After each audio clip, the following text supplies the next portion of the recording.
His Dark Materials, a trilogy of books starting with Northern Lights, or The Golden Compass in North America, saw its first release in 1995.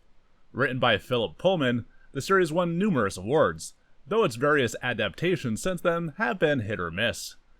I'm certainly not an expert on the series, having been a long while since I've read just about any of it, but regardless, I'll leave the spoilers to a minimum. In the universe of video games, developer Shiny Entertainment released a console version of The Golden Compass in 2007, largely based on the movie released around the same time, though with some changes compared to the movie. Of course, that wasn't the first attempt at a game. I have my doubts whether the project I'm talking about today was the first either. But today, let's talk about Climax's attempt at His Dark Materials from 2004, following the team wrapping up on Sudeki. Having worked on Sudeki for over 4 years, the fantasy realm wasn't unfamiliar to the team at Climax. Their engine and world-building tools, which took quite some time to mature, were ready to explore new worlds, and His Dark Materials seemed like a logical place to go, especially as the film was beginning to take shape. In the development of this pitch, Climax developed a playable prototype built directly on top of Sudeki. There were 2 versions, one during the day and one at night, which you'll see as I talk about their pitch, which ran on original Xbox development hardware. The gameplay was quite simple, walking around an environment and switching characters, but it looks quite nice for a pitch. Lyra would have taken center stage, no surprise to anyone who has read the books or seen any of the other media. Gameplay too would have drawn from Sudeki, allowing for a party of up to 4 playable characters, each with their own special moves and skills.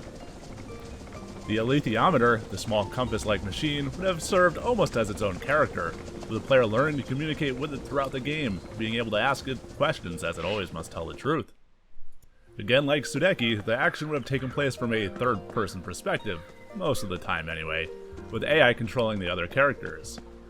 Some characters, like Lee, would have been able to aim in the first-person perspective, another feature of Sudeki, but with the advantage of having the game developed to truly take advantage of the feature.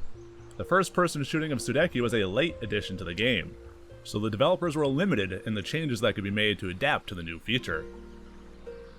Pantalaimon, with its variety of forms, would occasionally operate in first person as well, particularly when controlling small creatures, giving players a literal new perspective on the world. Likely growing out of a lack of it for Sudeki, exploration would have been a key focus in His Dark Materials. Instead of simply going from one place to another with little incentive to look around, an emphasis would have been placed on exploration.